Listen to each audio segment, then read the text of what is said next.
des gens que vous connaissez déjà, je vais vous les représenter. Brigitte Rinaldi, Alexandra Vertem, Florian Moscovitch, Jonathan Marion et Martin Denisot. Les deux derniers, nous ne les avons pas encore vus. Brigitte, eh bien, c'est dirigeante des écuries de Champlon, à Malus CPA. Je vais faire court hein, parce qu'on s'est déjà présenté hier, donc voilà. Elle enseigne l'équitation et elle accompagne les cavaliers jusqu'au championnat de France. Alexandra Vertem. Alexandra. Alors, Alexandra. Donc, psychanalyste, elle travaille dans un cabinet dans le Loir-et-Cher. Elle y accueille des adultes, des enfants et des adolescents. Elle a été accueillante en maison verte et elle travaille surtout avec les assistantes maternelles du Loir-et-Cher sur la relation avec les enfants, les parents et les employeurs. Florent Moscovitch, merci pour U21. Donc, effectivement, U21, c'est en dessous de 21 ans. J'ai enfin compris. Donc, Florian, il monte depuis 6 ans, démarré à Shetland. Non? Ils étaient un peu petits pour moi, même à 6 ans. Même à 6 ans, d'accord. Sélectionneur national de Horseball, entraîneur de Horseball, plusieurs années en équipe de France, en pro élite et aujourd'hui dirigeant de Nancy avec un passage aussi, alors là c'est plus marqué, donc tu vas nous dire, directeur d'une maison d'enfants à caractère social. Voilà, merci Martin. Jonathan Marion, co-dirigeant du centre équestre de Pessac à Romainville, c'est l'Aquitaine, sélectionneur national de Pony Games. Il a débuté l'équitation très jeune dans le centre équestre de ses parents installés à Saint-Étienne. Il fait ses débuts en compétition à l'âge de 5 ans en CSO Shetland. On a le droit à 5 ans? C'est pas à partir de 6 ans les Shetland, Martin? Non? D'accord. J'essayais de savoir s'il avait un peu menti quand même. Il a ensuite participé au premier championnat de France de Pony Games en 99, cavalier de CCE puis CSO, participé à de nombreuses compétitions internationales de Pony Games et a fait partie de la sélection tricolore lors des championnats du monde 2015, soldé par une victoire. 5e place en Nouvelle-Zélande. Ouais, 5e, c'est bien. Martin Denisot, que j'ai eu l'honneur de présenter à la remise des prix de 1994 à l'Open de France. Depuis eh bien, il est à la direction technique nationale. Il est CTS en charge de la discipline de l'endurance, mais également des jeunes en dressage. Il tient à préciser qu'il est enseignant, d'ailleurs comme Florian, aussi comme Jonathan. Oui, comme vous êtes la seule pas enseignante, hein, la psychanalyste. Hein. Donc, il est fils de dirigeant de centre équestre. Martin a débuté l'équitation à 5 ans à Shetland. Dans le club familial dans le Limousin. Il a participé à de nombreuses compétitions à poney. Il fait partie de l'équipe de France poney en CCE et a décroché plusieurs médailles européennes. Il a poursuivi le concours complet en catégorie jeune. C'est Martin qui a fait sa bio, hein, non, il y a 8 pages. Et donc catégorie jeune, puis senior. Donc, nous allons parler comment amener les différentes disciplines dès le bas âge, dès les plus petits. Donc, on va parler du slide et on va commencer par le premier slide qui est le projet sportif fédéral qui va nous être présenté par Martin. Alors, avec le slide. On a une petite vidéo avant à vous présenter. On a demandé à quelques sportifs de haut niveau de faire sous le format d'une petite vidéo trottoir, un petit témoignage en leur posant 3 questions.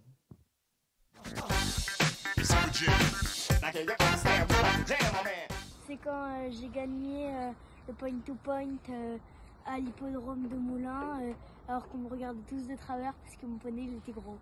C'est la première fois que je suis partie au galop avec Peluche. Cette sensation de partir vite, je crois que j'ai éclaté de rire. Une course organisée par mon père Roger Bost dans la plaine de Macherin dans les années 75. J'ai pu galoper en toute liberté dans le grand parc. Le souvenir que j'en ai, c'est que c'était tellement mieux que le vélo. Les parcours de cross à cru avec mon poney Elliot. D'avoir fait mes premiers championnats de France à 5 ans. Je pense que c'était les compétitions par équipe. C'était un moment de partage avec les copains, ce qui était très sympa.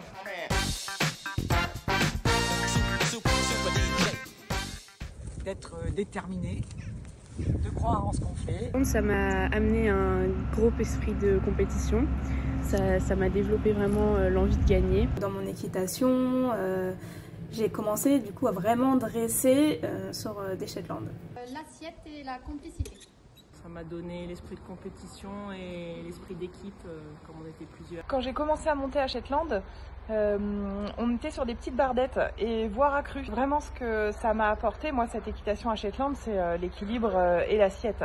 De découvrir l'animal notamment et puis de commencer les compétitions.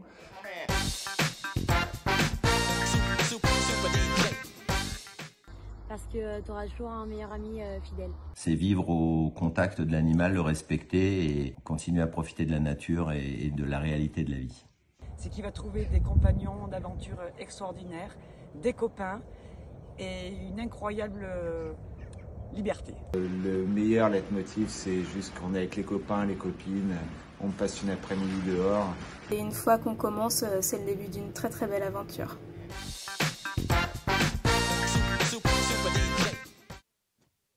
Martin, c'est à toi. Oui. Alors, on va vous parler un petit peu du projet sportif fédéral. Donc, on en a déjà pas mal parlé hier. Le principe de base, c'est de proposer, et on va en parler du règlement de l'Open de France pour les poneys Shetland, proposer des épreuves et des formats sportifs adaptés. Les sujets qu'on vous a mis ensuite, socialisation, fonctionner en équipe, ça revient plusieurs fois dans la vidéo. Le principe d'équipe, on va en parler aussi, puisque en poney A, tous les championnats sont proposés en équipe. La persévérance, donner le goût de l'effort, l'apprentissage des règles, on va vous parler du règlement de l'Open rapidement. Et bien sûr, dans le projet sportif fédéral, le côté santé, un atout pour l'éducation et la santé, ça va de soi, on en a déjà parlé hier. Un petit mot pour vous dire qu'il existe des guides fédéraux pour vous accompagner. Donc, il y en a 4 qui sont actuellement sortis, publiés, qui sont le Pony Games, le Trek, le spectacle équestre et le Hunter. Le projet, c'est de publier ces guides dans toutes les disciplines. Donc, il y en a d'autres qui sont en cours de construction. Et ils sont en vente sur la boutique ffe.com. Et c'est des bons supports pour... on va parler de certaines disciplines là, sur cette table ronde. Mais c'est des bons supports pour se lancer dans une nouvelle discipline quand on ne la connaît pas. Ils sont structurés suivant les points orange qui vous sont affichés ici, tous sur le même format. Une présentation, comment on peut participer à des compétitions, comment on peut démarrer l'activité, comment on peut organiser des compétitions et comment on l'encadre. Tous ces guides sont sous le même format et ils sont disponibles et on est sur le projet de continuer à les écrire dans l'ensemble des disciplines. Alors après, quelques chiffres sur l'Open de France. Alors c'était une des questions hier soir du quiz. Les 3 disciplines avec le plus d'engagement et ce qui nous semble intéressant parce qu'on entend souvent dire il y a moins de Shetland, il y a moins de compétitions, il y en a plus, etc. C'était d'avoir une petite comparaison et on a demandé au service informatique de nous faire ça sur les 20 dernières années. Donc là, la discipline où il y a le plus d'engagés au Generali Open de France, c'est le saut d'obstacle. Et vous voyez que finalement, c'est assez régulier. Donc on a coupé 2020-21 où il n'y avait pas d'Open. Une remarque, Axel ou... Non, je regarde ce graphique, mais un graphique seul, c'est difficile à être lisible. Est-ce qu'il y a le graphique de l'augmentation du nombre de licenciés? Parce que le ratio entre les deux, on c'est l'a ça. vu. Non, mais on je a disais parlé comme hier ça, à l'Assemblée générale. Mais... D'accord. Non, alors effectivement, là, c'est juste le nombre de partants en saut d'obstacle à Shetland sur les 20 dernières années. Et on voit en saut d'obstacle, on est autour de 400 partants. On va voir les autres disciplines rapidement.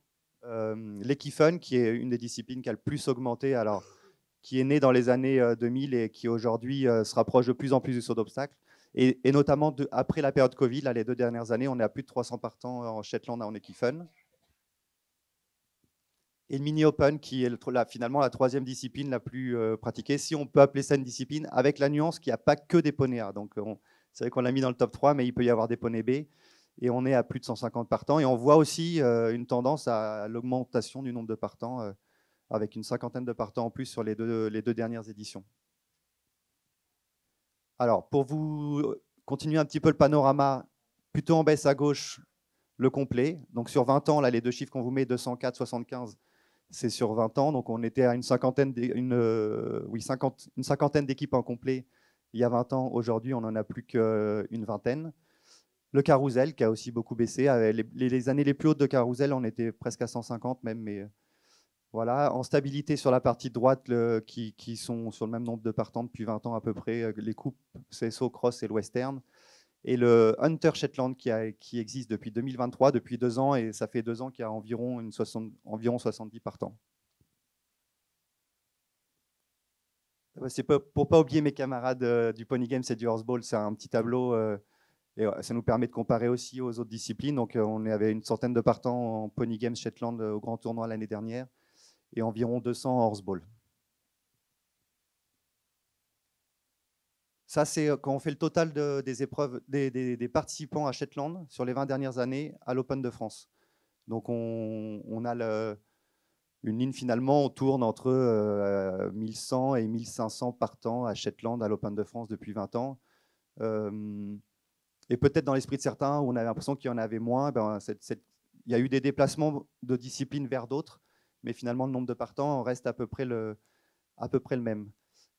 Après, je me suis mis un petit pense-bête en bas, mise en ligne du règlement GOF, parce que ça aurait été trop long de vous le présenter, mais c'est assez important qu'on vous en parle là, puisqu'on a fait avec Frédéric Morand, qui est le commissaire général de l'Open de France, une grosse refonte du règlement de l'Open 2025. Alors attention, on ne change pas tout, mais on a changé surtout la mise en forme. Donc avant, on avait toutes les conditions de qualification et ensuite tous les barèmes techniques, pour ceux qui connaissent ce règlement, parce qu'il est quand même assez technique, et on a fait par discipline, qualification, barème technique. Pour chaque discipline, qualification, barème technique. On a fait un assez gros nettoyage de simplification et de supprimer tout ce qui était présent dans les règlements des disciplines. Donc ça nous a supprimé un certain nombre de pages. Et ensuite, vraiment de simplification, d'essayer de... Et il y a un point où il va falloir quand même que vous étudiez le sujet, c'est notamment les participations. Alors, chaque discipline avait ses dérogations, ses possibilités. On pouvait faire celle-ci, mais si on ne faisait pas celle-là, et à condition qu'on fasse celle-là, j'exagère à peine, c'était quand même assez technique et on avait beaucoup de questions qui nous revenaient sur ces conditions de participation. Donc avec Frédéric et avec le service compétition, notamment de la FFE, qui a vos retours, parce que vous faites beaucoup de mails, vous faites beaucoup d'appels pour comprendre ce règlement. On a fait une bonne mise à jour, mise à plat. L'idée, c'est de le mettre lundi prochain en ligne, en mode projet. On va faire un emailing à l'ensemble des enseignants et dirigeants qui ont participé à l'Open au cours des deux dernières années pour vous l'envoyer, pour vous dire, lisez-le, regardez, étudiez-le. Il est en mode projet et vous avez 15 jours, un mois, ça se sera indiqué, il faut qu'on le définisse. Mais pour nous faire des retours, il y aura une adresse qui sera compétition@ffe.com. Et vraiment, c'est important qu'on ait vos retours. Il peut y avoir des coquilles, vu qu'on a vraiment changé la mise en page. Il y a quelques épreuves en plus, il y a quelques ajustements dans les points de qualification aussi. On est conscient qu'on est presque un petit peu tard déjà pour le publier, parce que les saisons de qualification pour l'Open de France 2025 ont commencé. Mais voilà, il est en ligne lundi prochain, en mode projet, et on attend bien sûr vos retours si vous avez des questions sur ce règlement et des remarques à nous faire remonter. Alors, on va juste ma question pour préciser tout à l'heure, c'est-à-dire qu'entre 2005 et 2024, je pense que le nombre de licenciés a quasi doublé, je pense. Donc, on est resté sur une stabilité de la compétition Shetland, des partants en compétition Shetland, ce qui veut dire que si d'un côté on a doublé et que de l'autre côté au même niveau, ça veut dire qu'on a divisé par 2 le nombre d'engagés en Shetland, et notamment en CCE où il y a une trentaine d'années en CCE, on arrivait à des concours avec 50 équipes. Est-ce qu'on arrive à analyser? Est-ce que c'est parce que les enfants sont de plus en plus grands, de plus en plus lourds? Est-ce qu'il y a d'autres raisons? Ça, c'est les slides suivantes. Ah, pardon. Mais par contre, sur ta question, c'est pour ça qu'ils sont là, pour témoigner justement de pourquoi et comment faire revenir les enfants en compétition Shetland. Donc, on va en parler. On prend une question avant, ou vous voulez qu'on prenne une question? Peut-être que vous allez répondre aux questions en parlant. Ou peut-être on finit à la fin, on prend toutes les questions, non? Alors, on va faire questions d'hiver à la fin, ok? Je ne vous oublie pas, je vous ai vu, je ne vous oublie pas. Donc. Alors, là, pareil, quand on a préparé ce congrès, on s'est dit, on a tous dans l'esprit que les enfants sont plus grands et plus lourds, mais qu'est-ce qu'il en est? Donc, un premier tableau sur les tailles. Donc, à gauche, les garçons, à droite, les filles. On s'est basé sur 3 âges, donc 5, 10 et 12 ans, et tous les 20 ans, 80, 2000, 2020. Voilà, le résultat, peut-être le poids, mais sur la taille, ils sont tous plus grands, en moyenne 8 cm de plus. Ça se stabilise un petit peu les 10 dernières années. Et voilà, une amélioration des conditions de vie, de santé. Ce que vous pouvez voir, c'est qu'un enfant de de 12 ans aujourd'hui qui peut faire encore du Shetland d'après nos règlements. Et ça, on peut éventuellement en reparler. On va en reparler, nos experts. Mais il fait en moyenne 1,56 m en 2020, quand il faisait 1,48 m en 1980. Et le poids, donc là, j'ai mis ce qui m'a intéressé, c'est les cases que j'ai mis en vert foncé. Et finalement, on peut en conclure qu'un enfant, en 2020, un enfant de 10 ans fait 40 kg et donc plus lourd qu'un enfant de 12 ans en 1980. C'est des moyennes nationales, bien sûr. Mais grosso modo, on a décalé le poids des enfants de 2 ans en avant. Ça, c'est en France. Ça, c'est alors en bas, là, c'est des enquêtes qui ont été faites sur nutrition santé avec rapport de l'INSEE, etc. C'est des chiffres qu'on a trouvés sur Internet. On s'est fait un peu aider de l'intelligence artificielle pour retrouver les bons tableaux, etc. Voilà, le résumé, c'est un décalage de 2 ans du poids et de la taille des enfants quasiment en avant par rapport à 40 ans plus tôt. Alors, eh bien, le fameux WOCLAP. Merci de ressortir vos téléphones et de scanner le QR code.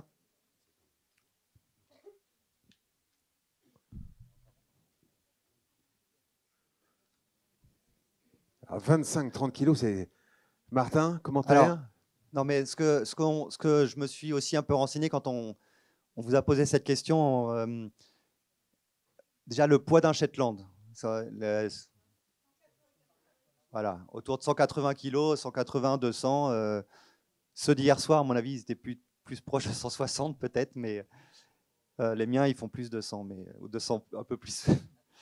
Donc 180 kg, et après, pareil, en se renseignant auprès des gens qui travaillent notamment sur le bien-être animal autour de nous, les experts nous disent que l'idéal, c'est 15% du poids de l'équidé. On peut monter jusqu'à 20%. Marie me disait, elle affiche 10% dans son club. Mais 15% sur un poney de 180 kg, c'est 27 kg. Donc, on est dans la fourchette entre 25 et 30 kg. Ça, c'est ce qui est considéré comme le poids tolérable. Après, Jonathan, peut-être ça peut être l'occasion tout de suite, si en Pony Games, ils ont ajouté une règle dans leur règlement international et du coup qui est appliqué aussi en France sur le poids des enfants. Il y a du coup un graphique qui existe, réglementaire. Oui, c'est une courbe qui a été faite au niveau international, donc par la Fédération internationale de Pony Games, et qu'on a remis dans le règlement français. Elle est à titre indicatif parce que c'est pour des raisons comment on dit? Non, pas de bien-être, mais on ne peut pas dire à un enfant tu es trop grand ou tu es trop lourd pour faire du sport. Donc par rapport au réglementairement parlant, c'est... Oui, mais donc là, elle est à titre indicatif. Nous, on souhaite que les coachs s'en saisissent et fassent attention à cette courbe-là.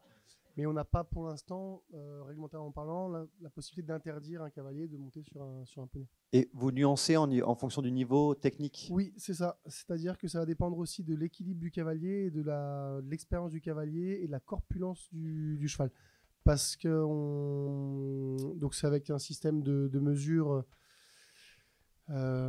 tour de sangle et distance entre l'épaule et la pointe de la croupe. Donc c'est des mesures qui sont prises au niveau FEI aussi sur des estimations de poids du poney. Et en fonction de l'expérience du cavalier et la corpulence du cheval, on va aussi avoir une courbe qui s'adapte. C'est quelque chose qui n'est pas forcément hyper facile à lire. Pour le faire régulièrement quand on va sur des chemins d'Europe ou je sais pas du monde où la courbe peut être appliquée un peu plus strictement qu'elle l'est dans notre règlement, c'est quand même quelque chose qui est assez subjectif. Une petite question, hein, je ne suis pas connaisseur de ta discipline, mais du coup vous pouvez interdire la compétition à quelqu'un en fonction de ça? En France, non. En chemin d'Europe, on est déjà arrivé...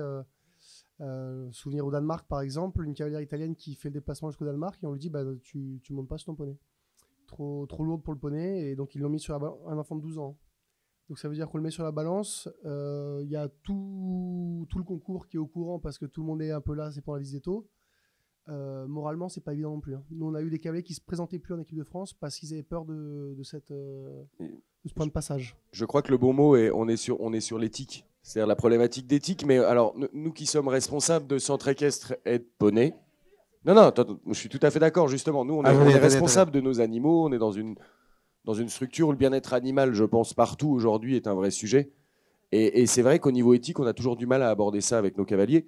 Et on doit aussi, en tout cas je le pense, être moteur dans la sensibilisation auprès du public de leur santé. Et c'est un sujet qu'on peut, à mon sens, aborder pour les aider à essayer de faire attention, d'aller voir des nutritionnistes, de se faire aider. Non ?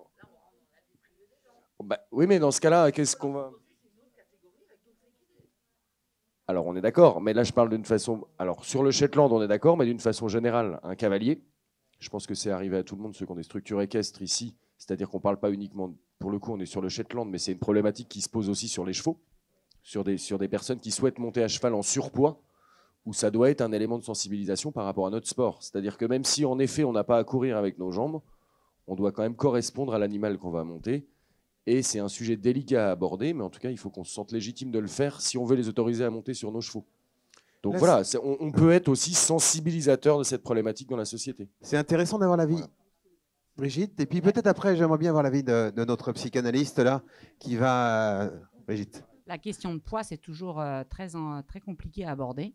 Moi, je peux vous en parler, hein, je suis concernée. Très compliqué à aborder auprès des enfants, des familles, c'est des points compliqués. Une chose qui marche très bien, en tout cas par la taille des poneys, c'est de mettre une toise comme à Euro Disney. Vous êtes trop grand, vous ne passez pas en dessous, parce que quand même le poids est quand même proportionnel à la taille. Et si on ne veut pas vexer les enfants, ben on a une petite toise, poney A, poney B, poney C, poney D. Et ça passe beaucoup mieux le message. Et juste, c'est vrai que dans nos règlements, on est depuis tout le temps sur la limite de 12 ans. Il y a une nuance sur le horseball. En horseball, c'est 10 ans. On fait du Shetland jusqu'à 10 ans. C'est la seule discipline. Dans les autres disciplines, c'est 12 ans. Après, il va de soi que c'est de la responsabilité des enseignants, comme le dit Brigitte, de mettre des enfants qui correspondent au poney. On peut nous se poser la question de est-ce qu'il faut faire évoluer nos règlements ou pas. Et ensuite, alors, quelle est la question là? La question est comment aborder la problématique du poids pour monter à Shetland, voilà, ou pour monter sur un poney. Comment est-ce que dans d'autres disciplines, je dirais que on n'en parle même pas parce que c'est un vrai frein à la compétition. Je sais pas, je dirais en natation, en saut en hauteur, en athlétisme en règle générale. On pèse bien sûr les boxeurs. Comment on peut gérer ça sans avoir un effet négatif sur les enfants, mais plutôt un objectif à long terme de vie saine? Alors, tout le problème que vous allez rencontrer, c'est est-ce que vous avez beaucoup d'enfants? Parce que moi, je reviens toujours vers vous, hein, forcément, avec ces problématiques-là dans les accueils que vous faites quand beaucoup. Oui. Est-ce que les familles sont conscientes de ça ou c'est des sujets extrêmement délicats que vous ne pouvez pas aborder? Les deux. Les deux. Est-ce que au départ, donc vous allez accueillir l'enfant sans forcément aborder ce sujet-là, mais très vite le problème du poids par rapport au poney, justement. Est-ce que ça, vous pouvez le dire ou ça va être très mal vu? Très mal vu. Après, hier, on parlait de médiation, d'accueil de public spécifique, et c'est vrai que l'équitation permet quand même à ces gens, des fois en surpoids, de s'exprimer dans le sport, alors qu'ils ne le feraient pas dans aucun autre sport. Donc c'est quand même aussi un de nos... Donc vous voyez, encore une fois, c'est une histoire comme hier, le peu de choses que j'ai pu dire, de la façon dont vous cadrez les choses dès le départ, dont vous donnez des indications. S'il n'y a pas d'indication, forcément, on pourra dire que on n'est pas au courant ou on pourra être beaucoup plus facilement vexé. C'est très important à chaque fois, en tant que dirigeant de structure, que vous mettiez un cadre à ce que vous proposez, aussi bien au niveau des règles de vie de votre structure que des règles du bien-être pour vos poneys et aussi pour les enfants, parce que s'ils sont trop lourds sur le poney, ça n'ira pas non plus pour eux, je pense. Je trouve ça, Audrey, toi qui es vice-présidente chargée des poneys, je trouve le tableau extrêmement intéressant. Peut-être qu'on pourrait le récupérer et peut-être le partager, puisque c'est une information qui pourrait peut-être intéresser d'autres personnes. Je pense que vous pouvez vous mettre en relation. C'est quelque chose c'est une façon de faire qui, a priori, comme ça, n'est pas traumatisante et permet de régler les choses. Même ceux qui ne sont pas concernés par un problème de poids vont consulter ce tableau parce que ça les intéresse d'abord de voir le poids des poneys, de voir les différences de poids entre les poneys, etc. Ça permet vraiment d'aborder le sujet sans pression et sans tension.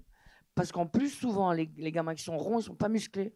Oui. Donc c'est compliqué, il faut leur faire des escaliers pour monter sur les poneys, etc. J'ajoute, et je m'en tiendrai là, Axel, que nous avons une discipline en équitation qui s'appelle l'attelage et qui permet de faire monter des gens qui ne sont pas musclés et un peu gros. Oui, il y a plein d'autres Alors, façons. on ne va pas non plus rester tout le temps sur le Ouais. poids, hein, parce qu'on a plein de questions derrière. On est d'accord? On peut passer... C'est bon? Allez, la question suivante. Donc, quelles sont les disciplines que vous proposez en compétition Shetland? Alors, on voit que là, il y a une multitude de disciplines. Bon, là, c'est pour avoir un peu un panorama des gens dans la salle. Et effectivement, c'est l'occasion de présenter, puisqu'on n'en a pas parlé, on peut faire du Shetland en équifile, en ride and run, en attelage, en tir à l'arc, en endurance, en mountain trail. Et Florian me dit qu'on a oublié de mettre le horseball dans le... Mais il y a encore du horseball. Non, c'est hors catégorie. Il y a encore du horseball à Shetland?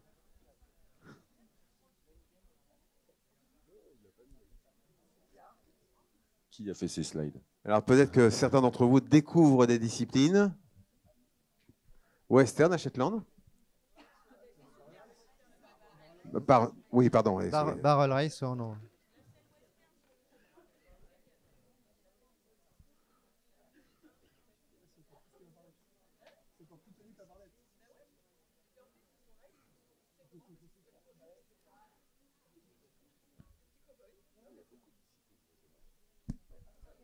Alors, numéro 1, l'équifun. Remonte un peu, Emma. Ah non, non, il y a le CSO. Oui, malheureusement, il y a le CSO. Encore. Oui, oui, vous avez le droit de voter plusieurs fois, c'est pas un problème. Hein. Si vous proposez 3 disciplines, n'hésitez pas. Moi, en étant externe, quand je vais à Stalo, je vois quand même que toutes les disciplines sont proposées en compétition dans cette salle. Sauf le monde déjà une belle polyvalence, sauf le horseball. C'est pas très grave. L'important, c'est que les enfants aient de quoi faire, aient de quoi s'occuper convenablement. Shetland. Alors, Martin, qui est-ce qui régit? Donc, CSO, première discipline. Et ce qui fait de la peine, c'est de voir le complet si loin. Hein? Allez, on arrête de voter. Qui régit? Brigitte? Martin? Non, on peut passer à la question suivante. Ok, bon, Martin, comme ça. Non, mais ça nous donne un panorama de la salle. Et en fait, la question précédente, allez avec celle-ci. Il y a celles que vous pratiquez et quelles sont celles qui vous attirent ou que vous aimeriez développer à l'avenir? Alors, est-ce qu'on pourrait peut-être faire une petite réduction de l'écran en zoom pour pouvoir avoir toutes les disciplines? Est-ce possible? L'idée, c'était de comparer entre ce que vous faites aujourd'hui et ce que peut-être celles sur lesquelles on aurait tendance à aller dans les années à venir. Ça dézoome du pas, coup, levez la main pour le horseball parce que du coup, il n'y a pas dans le... Alors, les disciplines que vous aimeriez développer. Il y a du trek en Shetland? Bon, trek et horseball. Qui a... Alors, équifile. Équifile. En tête, l'équifile. Les intervenants, est-ce que vous voulez intervenir? Oui, alors c'est une question que je posais à l'instant à mon ami Martin, c'est-à-dire que là on est sur les sorties en compétition des Shetland, mais avant tout, toutes ces disciplines, finalement, c'est des disciplines qui permettent d'aider d'être un outil pédagogique dans la formation de l'enfant, dans son équilibre, sa proprioception, sa confiance en lui.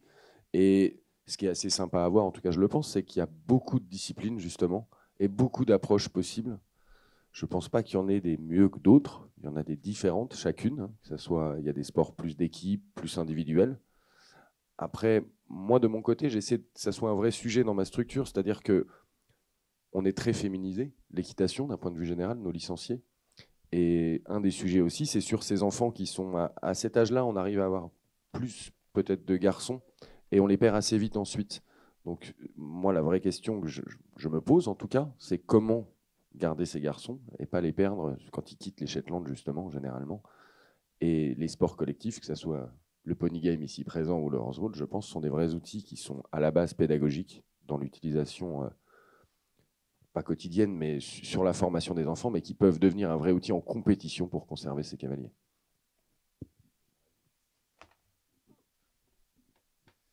Je ne sais pas s'il y a les statistiques, mais effectivement, la mixité jusqu'à Shetland, et ce qui concerne souvent la maternelle, le début d'école primaire, elle est assez présente. Et c'est vrai qu'après, c'est plus à l'adolescence qu'on voit vraiment les garçons quitter nos centres équestres. Et on peut pas, on a vu un peu les courbières, se passer de la moitié de notre population en tant que client. Donc il faut aller chercher effectivement des disciplines, des activités qui vont s'attirer un peu plus. On voit le tir à l'arc par exemple, qui a aussi pas mal de garçons. Le Pony Games et le Horseball, le côté collectif qui effectivement les garde aussi. Nous, on n'est pas à 50% de garçons et de filles sur nos disciplines, mais ça n'a rien à voir avec les courbes nationales qui sont quasi à plus de 80-20. Une petite question comme ça, l'équitation, à part le horseball et le pony game, c'est un sport plutôt individuel. Et la stratégie pour les Shetland, c'est qu'on regroupe tout le monde, toutes ces reprises, ce sport individuel par équipe. CSO par équipe, CCE par équipe, Carousel bien sûr, Pony Games, Ride and Run, c'est une petite équipe, la Voltige, c'est une équipe, l'Equifun, c'est encore une équipe, etc. Est-ce que c'est une stratégie de développement qui marche et est-ce que ça va être, vous allez continuer dans ce sens-là? Regrouper les gens, ce qui on peut dire sans lancer de polémique, ce qui peut être un frein pour les petits clubs. Après, dans la petite vidéo qu'on a vue en début tout à l'heure, alors on n'a pas mis tous les témoignages de tous les sportifs qu'on a reçus, mais tous mettent quand même en avant le côté, il y en a plusieurs qui mettent le côté partage, équipe, collectif, les amis, les copains, etc. Et ça fait partie du projet sportif fédéral que sur ces tranches d'âge-là, se baser sur le côté esprit d'équipe et toutes ces valeurs qui sont assez importantes dans ces tranches d'âge-là, de les mettre en avant sur ces catégories. La seule qui est pas en équipe, c'est le mini open à ce jour, mais parce que c'est tout petit. Mais si, il y a toujours la maman ou le papa qui est émerveillé par sa progéniture. Il y a des demandes pour aussi la faire passer en équipe. Mais c'est vrai qu'elles sont toutes proposées aujourd'hui en équipe. Je pense qu'on est aussi conscient que pour les clubs, les petits clubs, c'est parfois plus difficile. Après, on voit beaucoup d'organisations interclubs pour monter son équipe pour faire les championnats. Après, Brigitte, quand on a préparé, elle va témoigner parce qu'elle a connu le gros club un petit peu parisien avec des équipes et aujourd'hui elle tente de reconstituer des équipes. Elle l'a pas dit hier, mais depuis 3 ans, elle a installé en province. Donc elle vit un peu les deux facettes et peut-être tu peux nous en dire un mot en région. Oui, effectivement, c'est vrai que le Shetland en Ile-de-France, c'est assez facile de le développer. J'en reviendrai encore à ces tableaux-là. Je trouve assez intéressant parce qu'en fait, chaque enseignant peut trouver un projet différent à travers ces disciplines-là. Et il y a des projets aussi qui fédèrent et qui rapprochent les parents. Notamment aussi les carousels où vous avez des costumes, les coupes cross, les coupes CSO. Et ça, c'est aussi très important pour justement développer la cohésion et pas seulement des enfants et des parents. Voilà, concernant les Shetland, effectivement, en province, c'est assez difficile finalement de se dire j'ai un projet final, parce que moi je suis convaincue que c'est le projet final qui permet justement de créer des étapes intermédiaires et qui mobilise les gens et les moniteurs. Et c'est vrai que le projet final, chez nous, c'est le championnat de France. Il y a d'autres personnes, ça peut être un championnat départemental ou autre chose. Dans notre région, le Shetland est complètement éteint. Il faut appeler les organisateurs pour ouvrir des épreuves Shetland. Et donc, sur le CSO, on y arrive, mais sur le concours complet, le problème, c'est qu'il faut faire une épreuve par équipe, même pour se qualifier. Et même, on ne peut pas aller courir en P3B, prendre des points en P3B pour présenter finalement une équipe en Shet à la Motte. Donc, par exemple, le Shetland en province, c'est impossible. La solution La solution, moi, je pense qu'il faut laisser les enfants se qualifier en P3B et leur proposer comment on fait en CSO. Ils se qualifient en CSO en individuel, ils courent en équipe à la Motte. Je pense que ça, c'est gérable. Moi, j'ai des clubs à côté qui me disent moi, j'ai un Shet, on est prêt. Ou sinon, j'ai des familles qui ont des enfants chez Shetland chez eux qui seraient prêts à faire ça. Mais pour l'instant, aujourd'hui, le règlement ne le permet pas. Qui répond? Merci. Juste pour compléter, effectivement, Martin disait, les équipes s'organisent pour venir à la Motte en interclub. Et effectivement, c'est faisable parce que tout le monde vient à la Motte quasiment. Tous ceux qui ont ce projet-là.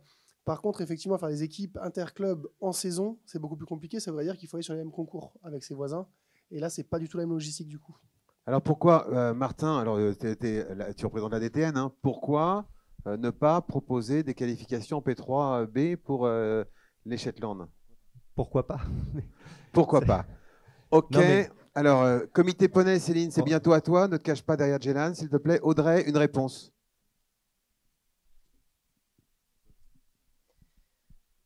Martin a noté la suggestion. Effectivement, sur la qualification, on peut y réfléchir. Il y a effectivement un gros travail aussi à faire avec les organisateurs. Je pense que sur le complet Shetland, puisque c'est le sujet du propos de Brigitte en l'occurrence, il y a aussi un travail de règlement à revoir et repenser la discipline. Parce que la discipline, le règlement a évolué, peut-être à contre-courant aussi de ce qu'on aurait dû faire. Et aujourd'hui, je pense qu'il faut le remettre à plat. Les craintes, les appréhensions qu'il peut y avoir face à la discipline sont quand même réelles. Et puis le principe de l'échec en complet est quand même assez criant, moi je trouve.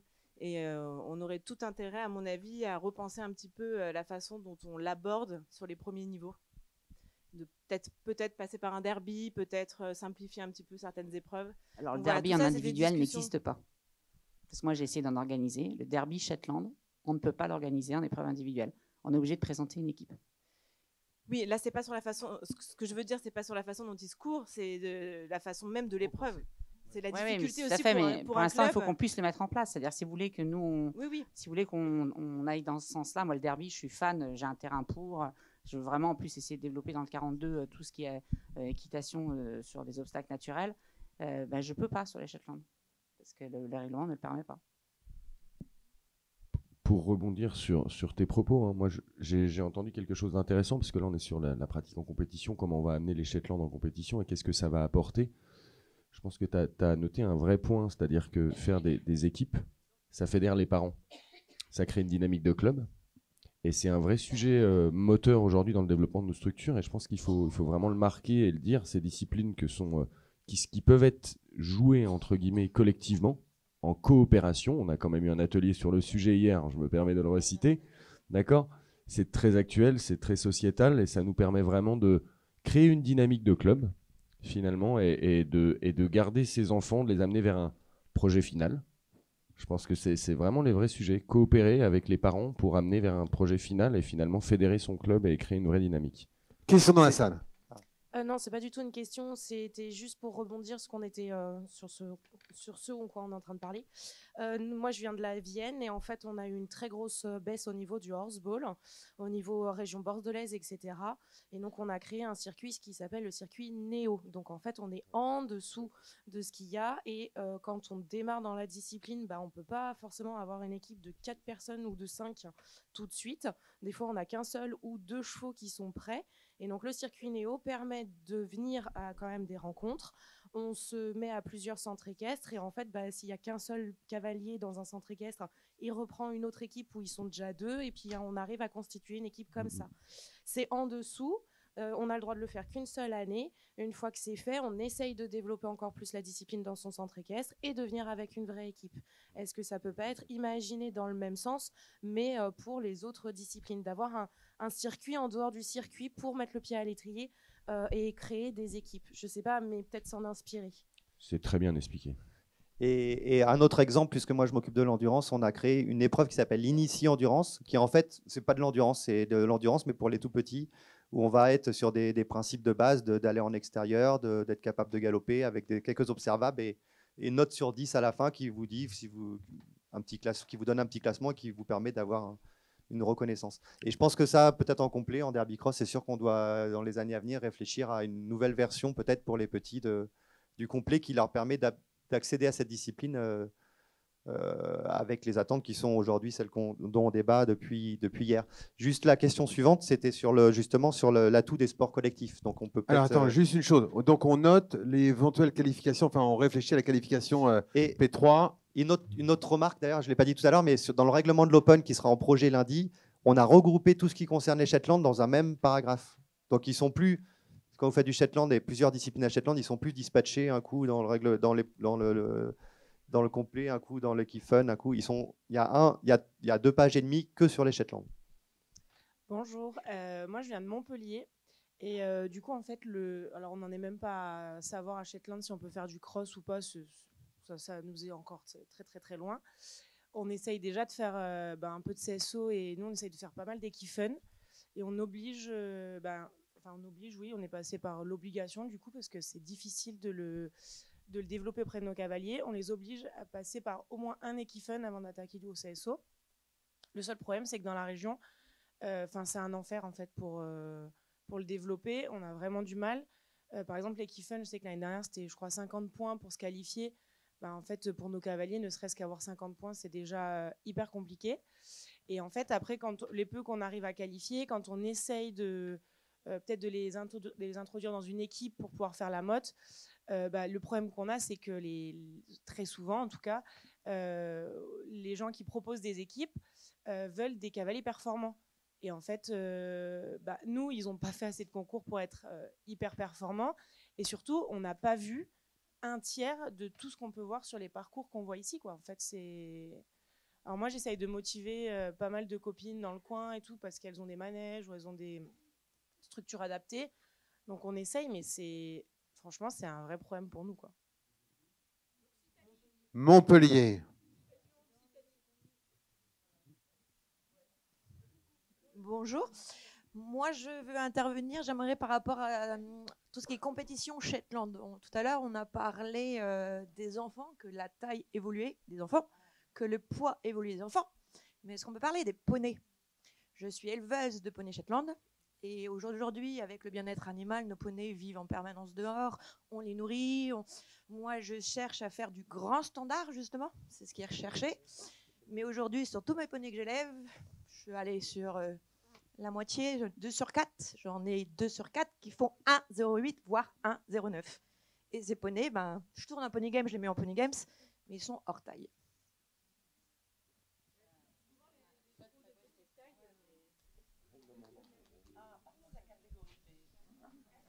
Mais ils sont dans la catégorie B, du coup. Mais je pense sincèrement que si on montait de 2 cm, dans 5 ans, on montera encore de 2 cm.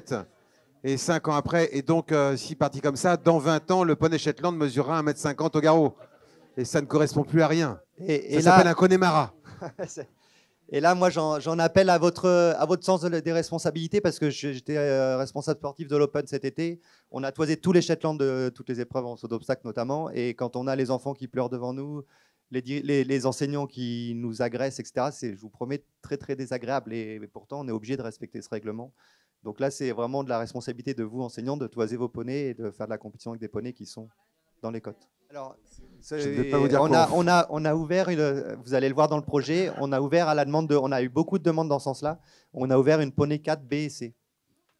Alors je me permets, je pense que c'est une problématique qui est malheureusement connue par la fédération et qu'ils essayent au maximum de proposer de l'ouverture dans les compétitions. Après, c'est un sujet et ça le restera. Après, je pense que c'est fait avec bienveillance, en tout cas les règlements, et c'est bien de noter les réflexions. Et je suis persuadé qu'elles seront analysées convenablement par Martin et ses équipes. Absolument. Réponse, sujet, verbe, complément, s'il vous plaît, parce qu'il y a l'autre question qui est déjà lancée. Pendant la réponse, vous pouvez répondre à la question. Vous sentez-vous formé et préparé à gérer les situations de stress et pression chez les parents de vos jeunes cavaliers lors des compétitions? On parle du poids, Martin? Je pense qu'on en a déjà parlé. On est d'accord pour faire ce constat. Il faut qu'on réfléchisse avec le nouveau comité fédéral qui va être élu, avec l'équipe de la direction technique nationale aux décisions qui seront à prendre sur ces sujets-là. Donc, en tout cas, on en est bien conscient, c'est entendu. Alors, après, il y a juste aussi, le règlement ne ferme pas la porte à mettre un enfant de 8 ans sur un poney B. Vous pouvez... c'est qu'il est contre des trop grands...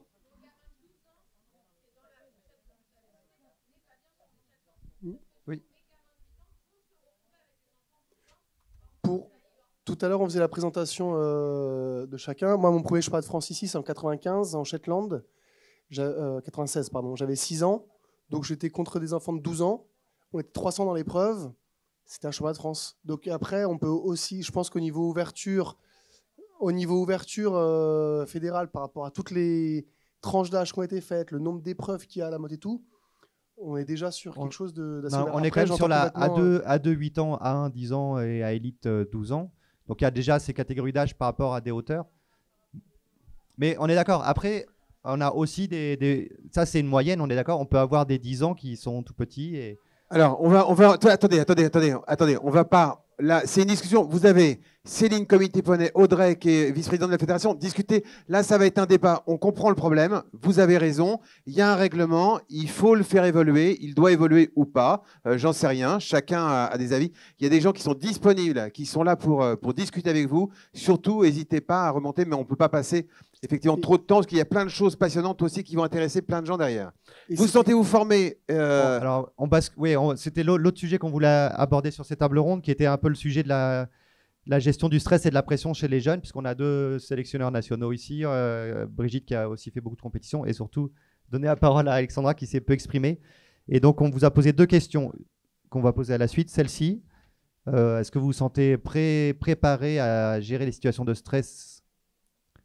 Celle-ci, c'est la première. Et de pression chez les parents de vos jeunes cavaliers lors des compétitions. Majorité de non. Si, mais après, là, c'est chez les parents. Après, on vous posera la même question sur la gestion de vos cavaliers.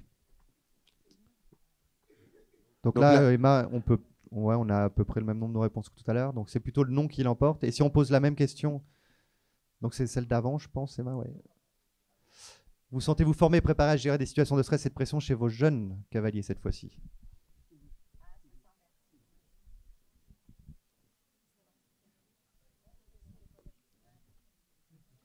Alors, rien que la différence entre les 2 réponses et 2 questions doit être psychanalysée. Non. En toute humilité. Là, on voit que ça s'inverse dans les 2 questions. C'est ça qui est intéressant. C'est-à-dire que vous vous sentez légitime, en gros, majoritairement, quand vous parlez aux cavaliers et quand vous vous adressez aux familles ou quand les familles s'adressent à vous, les parents, vous ne vous sentez pas légitime. Enfin, vous ne vous sentez pas à l'aise. C'est plus difficile.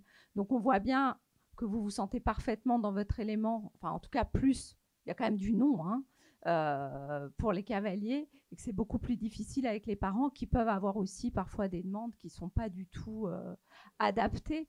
Alors, ce que disait mon voisin avec beaucoup de justesse, et moi, je vais reprendre le mot encore du cadre que j'aime bien, c'est de communiquer.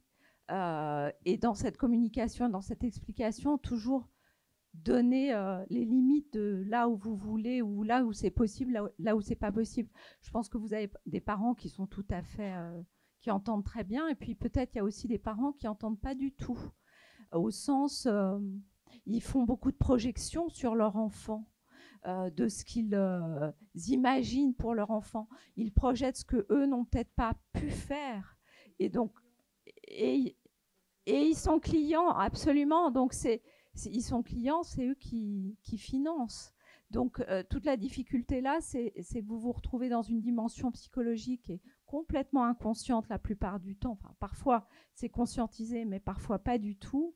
Où là, l'enfant, certes, il fait ça parce que ça lui fait plaisir, mais il fait ça aussi parce que ça fait plaisir à ses parents. Enfin, il y a une dimension là dans la parentalité, dans le rapport aux enfants, qui est complexe et qui peut vous mettre dans des problèmes que vous n'aviez pas vu venir du tout. Parfois des explosions, comment mon enfant n'est pas sélectionné, on va le retirer.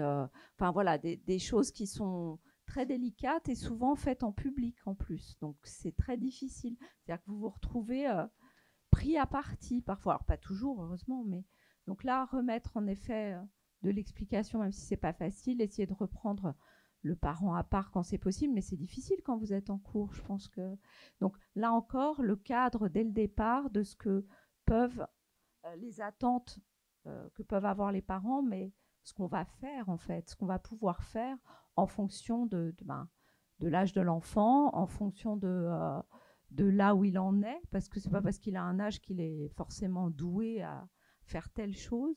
Donc c'est toujours le cadre. Alors c'est un mot qui est peut-être un peu rébarbatif, mais c'est que vous donniez bien vos présupposés avant de comment ça va se passer dans ce que vous proposez.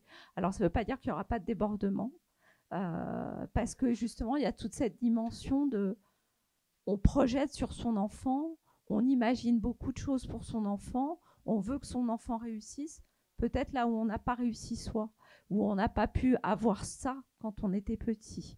Donc, c'est une dimension beaucoup plus vaste que juste passer 1 heure à poney et que ça se passe bien. C'est bien plus large. Je ne sais pas si c'était très clair, mais c'est pour ça que ça me semble logique que la courbe s'inverse, enfin que les réponses s'inversent. Non, mais c'est des situations, je pense qu'on vit tous au quotidien en tant qu'enseignant d'équitation. Après, on se sent plus facilement légitime, enfin, heureusement, auprès de nos cavaliers, quand il y a des difficultés, mais finalement, cette légitimité par rapport au sport, on l'a aussi par rapport aux parents. La problématique qui était posée devant, c'est que c'est aussi des clients, donc ils ont des attentes. Mais en tout cas, si notre discours, moi je pense en tout cas que la clé, c'est vraiment la communication et l'explication, le temps qu'on va pouvoir prendre avec eux pour leur expliquer. Parce que notamment, et je pense que mon collègue, c'est pareil, dans les sélections, etc., on a toujours ce type de problématique. Et souvent, alors il y a des fois où c'est pas possible, hein, le discours ne passera pas quoi qu'on dise. Si c'est expliqué et construit, si on prend le temps de leur donner l'information, quand même ça remet les choses à plat et c'est important et ça fait partie de notre métier de communiquer finalement. La communication et l'échange avec les acteurs, elle est importante et pas que avec les acteurs, mais avec aussi, entre guillemets, les clients, c'est-à-dire ceux qui vont payer derrière ou ceux qui vont s'investir derrière. Qui vont s'investir, qui vont donner de leur temps aussi, parce que les parents de jeunes enfants sont très présents souvent quand même et donnent des coups de main. Hein. À titre indicatif comme ça, est-ce qu'il y a des gens parmi vous, si vous pouvez lever la main, de gens qui ont suivi... l'empathie, tout à fait, c'est-à-dire essayer de essayer de comprendre pourquoi aussi ce parent-là va s'énerver à ce moment-là, qu'est-ce qui s'est passé pour qu'il s'énerve, essayer d'être dans un échange, même dans ces moments de tension-là. Et là, vous parlez d'empathie, et en fait, il ne faut pas croire, et je pense que c'est vous pareil dans vos structures, quand vous avez, entre guillemets, à sélectionner ou à prendre t'auras tel poney, ça ne nous fait pas du bien de voir un gamin qui est dans le dur, qui n'est pas pris, qui ne monte pas son poney préféré, ou qu'on a quand même de l'empathie. On a beau l'expliquer, même pour nous, c'est difficile parfois. Donc, je pense que l'empathie, c'est aussi important. On ne s'en fiche pas, finalement, de ce qui se passe chez l'enfant, et lui faire de la peine, ça nous pèse aussi. Et lors des sélections, c'est un peu la même chose.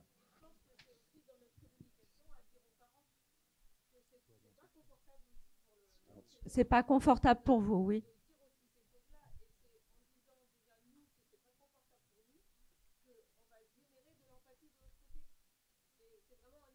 C'est un échange, c'est de la médiation, là aussi, ce que vous disiez hier. Alors, petit sondage, est-ce que certains d'entre vous ont suivi des formations de communication de type analyse transactionnelle, PNL, etc., etc. Levez la main pour voir si... D'accord. Je pense que là aussi, il y a peut-être des formations à mettre en place qui peuvent être extrêmement intéressantes de type analyse transactionnelle, qui est une des formations qui peut vous servir dans la gestion de cette communication entre les parents et vous, entre les enfants et vous, etc. Moi, c'était plus une anecdote parce que depuis 14 ans, à la Fédération, je m'occupe de la détection pour les disciplines olympiques, notamment des jeunes. Donc, on fait beaucoup de stages de détection en région, beaucoup de stages d'équipe de France jeunes. Et j'ai une présentation qu'on fait le soir avec les jeunes en soirée où on parle du rôle des parents, de la place des parents par rapport aux enfants, etc. Et j'ai sur une des diapos les conseils donnés aux parents. Donc, ne culpabilisez pas votre enfant sur les efforts financiers que vous faites pour lui. Ne comparez pas votre enfant aux autres du même niveau. Ne prenez pas la place de l'entraîneur, etc., etc. J'ai une petite liste comme ça où on débat de ça avec les parents, avec les enfants. Et juste l'anecdote dont je voulais témoigner, c'est que j'ai aujourd'hui 2 ans. Ça fait 14 ans que je dis ça et que j'explique ça aux parents. Et aujourd'hui, j'ai 2 enfants qui ont 8 et 10 ans et qui font de la compétition tous les week-ends. Et quand on passe dans la peau du parent, on se rend compte de la difficulté que ça peut être. Et là, c'est vrai qu'on a beaucoup de jeunes moniteurs qui n'ont pas forcément encore d'enfants. Ils en auront un jour. Mais on se rend compte quand on passe dans la casquette parent de la difficulté que ça peut être de ne pas rentrer dans ces rôles que moi-même j'explique aux gens depuis 14 ans de ne pas faire. Et combien de fois encore ce week-end, dimanche, je me dis non mais ça fait 10 ans que je leur dis de ne pas faire ça, je ne veux pas le faire quand même. Et voilà, c'était juste pour l'anecdote que la difficulté que c'est des fois d'être dans ce rôle de parent aussi. Voilà, quand ça touche l'affectif justement.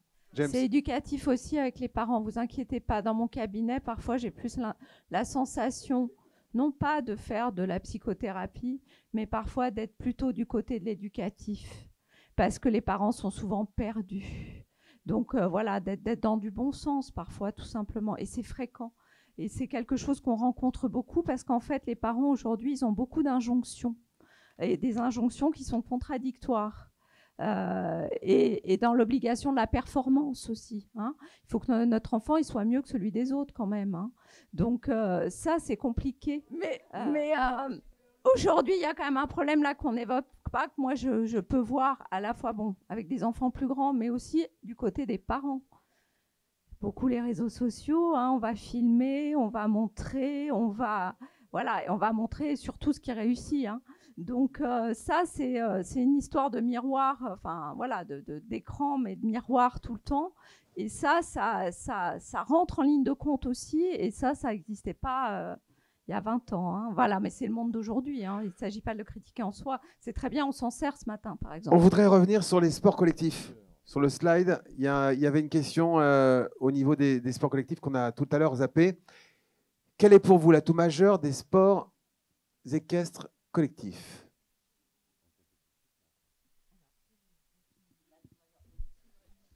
Quel est pour vous l'atout majeur des sports équestres collectifs? Alors, eh bien, avec une énorme surprise, l'atout majeur, c'est l'esprit d'équipe. Forcément, comme le nom l'indique, avec les sports équestres collectifs, l'esprit d'équipe, ça veut aussi dire qu'on va aller individuellement tous se dépasser pour faire avancer l'équipe. Ça va aussi amener de la motivation. Moi, je pense notamment aux entraînements ou aux cours. On est quand même un sport d'extérieur. Là, on va arriver dans une période, on a vu hier, on va au centre équestre, il fait le temps qu'il faisait hier. Il faut être motivé. Le côté collectif peut amener un peu plus aussi de dynamisme de ce côté-là, de motivation. Et d'empathie, on en parlait aussi. Ça veut dire que même pendant les entraînements, on va avoir des interactions avec ses coéquipiers et toujours essayer de faire avancer les choses dans le bon sens. Donc là, effectivement, comme vous le dites, plus de 50%, c'est l'esprit d'équipe qui est mis en avant. C'est les copains qui comptent d'abord. Voilà, c'est les copains qui comptent d'abord, c'est tout ce qui se passe. Et c'est un changement qui est hyper périlleux. L'adolescence, c'est très souffrant pour la personne et pour les parents. Voilà. Donc, c'est aussi à prendre en compte. Et on parlait tout à l'heure de la mixité, pourquoi les garçons, etc. C'est quelque chose à travailler, ça. À l'adolescence, souvent, c'est des groupes de pairs, PIRS, c'est-à-dire qu'on est plutôt entre garçons ou entre filles. Donc, voilà. Et ce qui compte avant tout, c'est la vie entre guillemets, de sa bande. Donc, c'est plus la vie des parents, voire on va s'opposer aux parents parce que quand même, ça fait partie de cette période-là. C'est une prise d'autonomie aussi psychique, mais c'est souvent, les enfants sont, en tout cas au début, hein, après, bien sûr, ça change. À la fin de l'adolescence, on n'est plus regroupés, mais au départ, on est très séparés. On a abordé les disciplines pour lesquelles je voulais parler. Le tir à l'arc à cheval, des épreuves Shetland. L'année dernière, il y avait 8 cavaliers en Shetland, à la mode Beuvron. Et l'année prochaine, il y a une épreuve Shetland et une nouvelle épreuve Open 3 qui est au pas. Donc, c'est une nouvelle discipline qu'on peut prévoir. Et le Mountain Trail a une épreuve poney A et B, où on a mélangé les deux tailles de poney, ce qui permet d'ouvrir à plus d'enfants cette épreuve-là. Voilà. C'est quelque chose qu'on a aussi en Pony Games. Sur les Benjamins, par exemple, vous avez le droit d'avoir des poneys A et des poneys B sur la catégorie. C'est d'ailleurs peut-être aussi pour ça que dans les statistiques du Pony Games, on était si loin avec les poneys A. C'est que du coup, il y a des catégories d'âge qui sont sorties puisqu'elles sont ouvertes au A et au B. Alors, je rebondis un instant, je reviens sur le questionnaire. La réponse 4, bien sûr, elle m'intéresse. Donc, le développement psychomoteur, bien sûr, la confiance en soi, la gestion des émotions. Mais on a abordé ça hier matin rapidement. Je peux, dans mon cabinet, pouvoir essayer d'envoyer certains enfants en club poney ou en club équestre pour des questions justement de gestion des émotions des enfants qui sont dits ne sont pas forcément diagnostiqués officiellement, mais hyperactifs justement, ou des problèmes d'attention, parce que justement le rapport au poney va permettre de se poser un petit peu et peut beaucoup modifier, peut aider à ce que les symptômes chutent. Hein. Donc ça fait partie des choses que vous avez retenues et qui me semblent très importantes. Avant de clôturer ces interventions, je voudrais vous rappeler que vous êtes ici sur le siège de la fédération, que vous avez des élus, que vous avez des gens de la DTN qui sont là, sur des questions comme l'âge, comme le poids, comme tout un tas de choses. C'est vous qui faites aussi évoluer tous ces règlements, donc n'hésitez pas à venir parler avec eux pour faire passer vos idées, à les écrire éventuellement pour vraiment les ancrer. Je pense que Martin est à votre disposition pour pouvoir discuter de pas mal de choses. Frédéric, qui s'occupe du Generali, là aussi, allez le voir et discuter des choses. Vous avez des gens qui sont là pour vous écouter et puis pour essayer de trouver avec vous les solutions les meilleures, parce que les solutions viennent, bien sûr, c'est une évidence, du terrain. Merci beaucoup. Un dernier mot, Martin ? Juste par rapport au Mountain Trail, on avait l'aptitude sport et loisirs à l'Open de France où on pouvait faire un engagement jusqu'à la veille et on faisait un petit parcours sur le terrain. Et cette année, il est remplacé par une épreuve qu'on a appelée Parcours Aventure Mountain Trail, où on va avoir justement des ateliers proposés de Mountain Trail. Donc vous pourrez vous initier pendant l'Open, en plus des épreuves que vous faites déjà, c'est non comptabilisé. Et la deuxième chose sur l'Open que j'ai oublié de préciser, c'est qu'on a le règlement en mode projet, et on a sans doute dans les 10 jours qui suivent, donc d'ici 10-15 jours, le planning prévisionnel qui sera également mis en ligne. Donc ça, c'est aussi souvent quelque chose que vous attendez. Frédéric a fait un gros travail dessus et il devrait être en ligne d'ici une quinzaine de jours. Le planning. Il est surpris du gros travail. Si. Allez, on peut les applaudir vraiment très chaleureusement. Merci à vous 5 pour vos interventions, c'est passionnant.